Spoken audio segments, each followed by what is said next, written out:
रुक करेंगे उत्तर प्रदेश की कुछ खास खबरों पर। बुंदेलखंड को पृथक राज्य बनाए जाने की मांग को लेकर एक बार फिर आंदोलन ने रफ्तार पकड़ ली है। बुंदेलखंड संयुक्त मोर्चा के तत्वाधान में गांव-गांव पदयात्रा अभियान शुभारंभ किया गया है। साथ ही साथ मोर्चा के नेतृत्वकर्ता जयराम सिंह बछूरा ने बांदा के आवास विकास स्थित कार्यालय में प्रेस कॉन्फ्रेंस कर इस अभियान की औपचारिक घोषणा की। उन्होंने बताया कि वर्ष 2024 में पृथक बुंदेलखंड राज्य की मांग को लेकर आंदोलन की शुरुआत की गई थी और अब तक 5 चरणों का कार्यक्रम पूरा हो चुका है।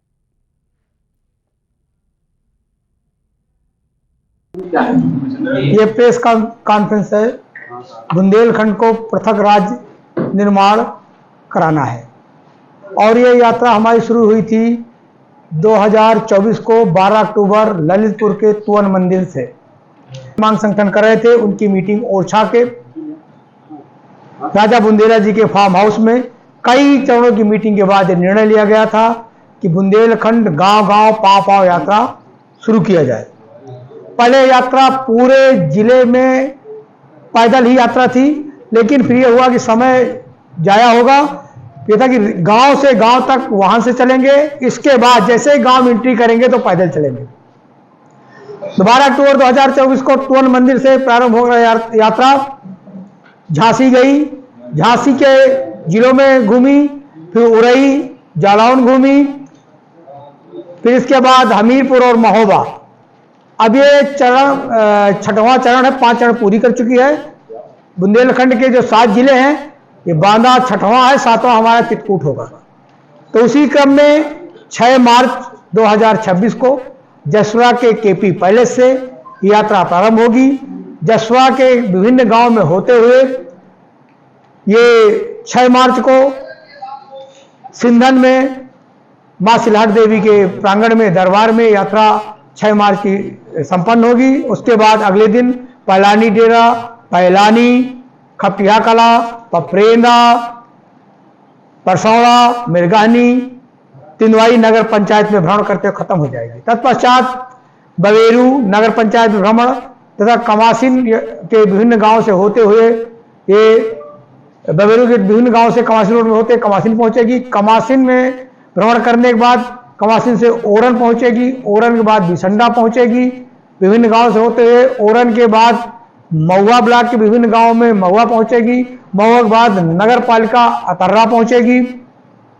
अतर्रा के बाद बदौसा पहुंचेगी।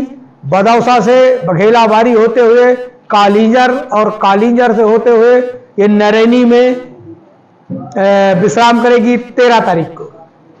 14 तारीख को बड़ोखर ब्लॉक के विभिन्न गांवों में भ्रमण करेगी और 15 तारीख को नगर पालिका बांदा में भ्रमण करेगी और गणेश भवन रामलीला मैदान बांदा के मध्य शहर में स्थित है, वहां यात्रा का विश्राम होगा। ये यात्रा का नाम दिया गया है गांव-गांव पांव-पांव।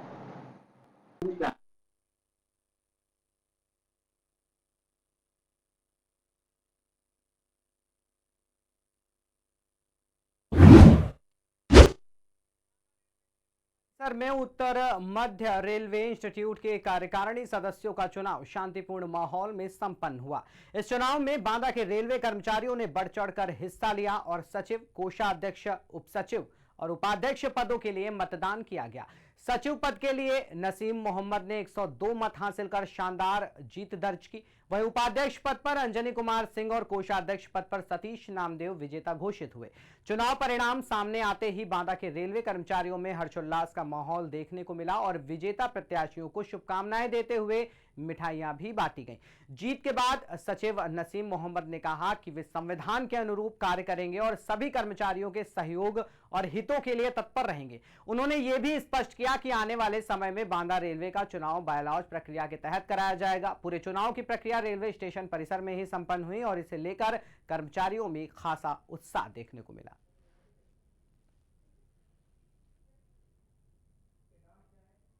ये चुनाव हुए थे, कितने लोग प्रत्याशी थे, कौन जीता? ये रेलवे इंस्टीट्यूट के चुनाव थे जो 3 साल में होते हैं एक बार। यहाँ पर हमारी यूनियन थी स्वतंत्र उत्तर मध्य रेल कर्मचारी यूनियन, जिसने पहली बार रेलवे इंस्टीट्यूट के चुनाव में प्रतिभाग किया। हमारी ओर से 8 उम्मीदवार को 8 पदों पर निर्वाचन हुआ, जिसमें से प्रमुख पदों में सचिव पद पर मेरा निर्वाचन, मैं नसीम मोहम्मद स्वतंत्र उत्तर मध्य रेल कर्मचारी यूनियन की ओर से प्रत्याशी था। कोषाध्यक्ष पद पर सतीश कुमार नामदेव जी हमारी यूनियन से विजयी हुए और उपाध्यक्ष पद पर अंजनी कुमार से हमारी यूनियन से निर्वाचित हुए। तो हमारे सदस्य पद के प्रत्याशी विजयी हुए, जिनमें से श्री राम पाल जी, जिनको सबसे ज़्यादा सदस्यों में मत मिले, और शिवनारायण कुशवाहा जी। और जिस यूनियन का पिछले 13 साल से कब्जा था वो बुरी तरह हारी, वह किसी भी तरह अपने के उम्मीदवार मामूली अंतर से जिता पाए, जिनका अंतर 4 और 5 वोट था। हमारी यूनियन ने पहली बार के हिसाब से बहुत अच्छा प्रदर्शन किया। हमारी यूनियन एक अम्बेडकरवादी यूनियन है जो पूरी तरह बाबा साहब के संविधान और विचारों पर आधारित है। हम वंचित तबके की बात करते हैं और वंचित तबके के साथ हकमारी होने पर संघर्ष के लिए हमेशा तैयार रहते हैं। हमारी यूनियन आने वाले चुनावों में बड़ी मुस्तैदी से लड़ेगी और कर्मचारी कल्याण में जो भी काम होंगे उसको हम पूरी शिद्दत के साथ करेंगे। हमारी यूनियन पूरी तरह कर्मचारी के हित में काम करेगी और संविधान के अनुरूप हमारा आचरण रहेगा। न किसी व्यक्ति के साथ कोई भेदभाव होगा, न किसी के साथ कोई शोषण होगा, और जहाँ पर भी शोषण होगा वहाँ पर हमारी यूनियन, हमारे पदाधिकारी, हमारे जो समर्थक हैं वो मुस्तैदी से डटे रहेंगे। आप सभी से यही गुजारिश है कि हमारी जो यूनियन है स्वतंत्र उत्तर मध्य रेल कर्मचारी यूनियन, उसको साथ दें, उसकी विचारधारा से जुड़ें और जो विशेष वर्ग की यूनियन है उनको आप नकारें।